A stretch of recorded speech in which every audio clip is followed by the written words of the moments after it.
Welcome to the American Institute of Healthcare Professionals Videogram on Christian counseling and borderline personality disorder.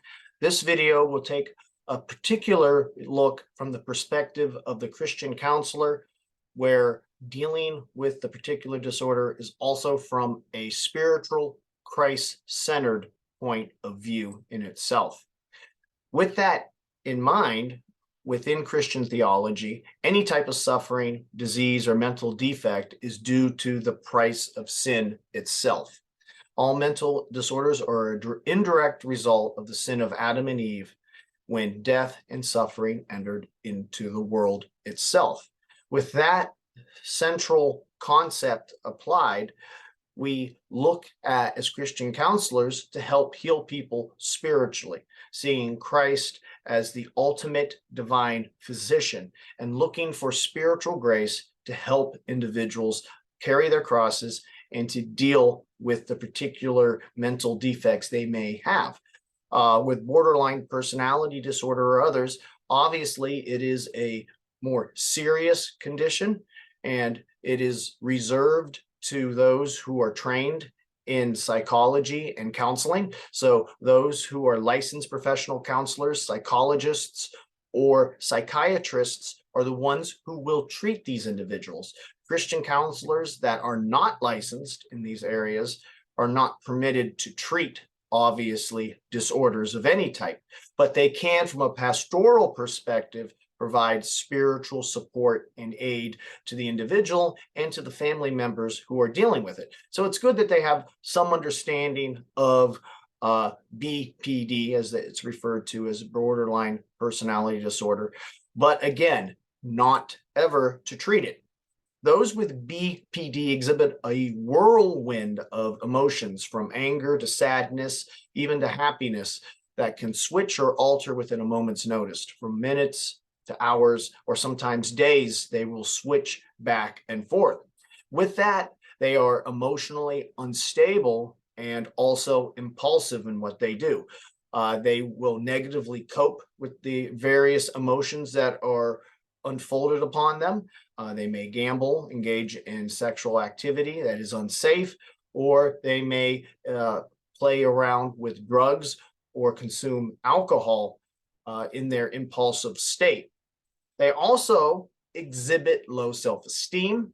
They have very poor self-image, and they have an inability to trust. And this really hurts those who suffer with borderline personality disorder with maintaining a relationship.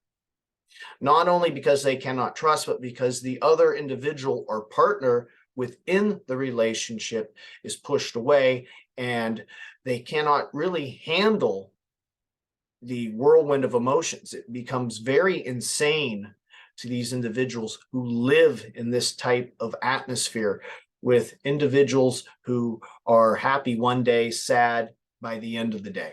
So these are this is a serious condition that needs to receive treatment. If not, it can lead to greater problems, again, with the negative coping, but also with depression and suicidal ideation, with the possibility of suicide itself. So what causes BPD, and it usually manifests in early adulthood, is at a younger age, not during adulthood, but in the childhood, there's trauma, abuse, or a type of abandonment that sets the trigger for it later to emerge later in life. There is a inability between the prefrontal cortex and the amygdala to properly manage the emotion. So the emotion remains unstable. So clinical counselors help others with BPD through a variety of cognitive behavioral therapies, most notably dialectical behavioral therapy. And this focuses on helping individuals deal with difficult emotions. It delves mainly into emotion management and interpersonal interaction.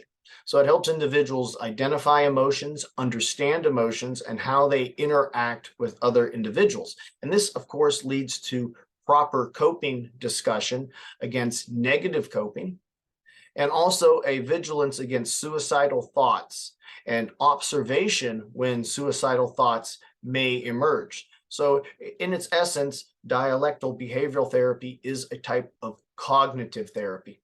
Psychiatrists and doctors may also prescribe various serotonin medications to increase that level, boost it, or as well as mood stabilizers to help individuals with more serious cases.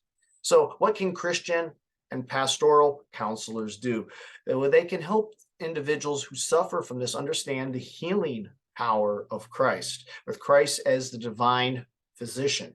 They can also recommend various peer groups that are Christian based and look at Christianity as a philosophy that sees the value of the human person. So while borderline personality disorder may devalue one's self-esteem, they see the value of a person through Christ to reinforce that there is value despite what one may feel.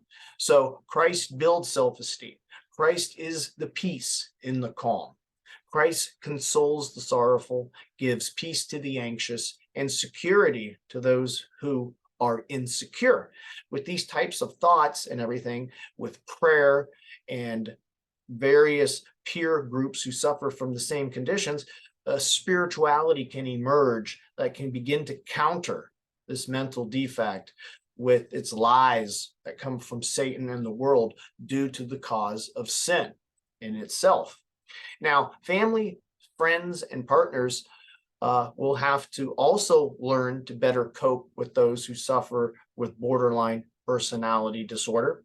For those who just meet someone, the best thing to do is probably to say goodbye and to keep them in your prayers, because being with an individual who suffers from this can be an emotional roller coaster and make even the most sane almost feel like they are insane. So if one has the ability to discover this situation and they're not that invested, let the pride go and move on with one's life with prayerful consideration for this person. But if you are living with someone that you are in love with, or if it's a family member that you have to remain with, well, then there are a whole lot of things that can be done to help. First of all, though, if you are in a relationship, be prepared to be accused of cheating constantly. Deal with drastic mood changes and various impulsive behaviors. Be prepared for gaslighting and various lies that come from the person with this disorder. But again, understand that this is the condition. Become educated about this particular condition and insist that the person receives the necessary treatment from professionals. That is important. Form boundaries that these individuals cannot cross in regards to how they treat you. Form boundaries in regards to what is expected of them. It helps to give them security since they lack security. It helps to give them a schedule so they know what to expect. Most importantly, to bring Christ into the home with prayer and peer support. Again, to emphasize the importance of Christ as a healer and to be there with that person, helping them carry that particular cross in itself. AIHCP here offers a Christian counseling certification. The link is below. Our number is 330-652-7776, and our email is info@aihcp.org. Again, Christian counselors can offer a spiritual, pastoral support that is Christ-centered, but unfortunately, we as Christian counselors cannot treat these types of disorders. That is left to the clinical counselors and behavioral health professionals who are licensed by the state to do so. I'd like to thank you for listening and have a good day.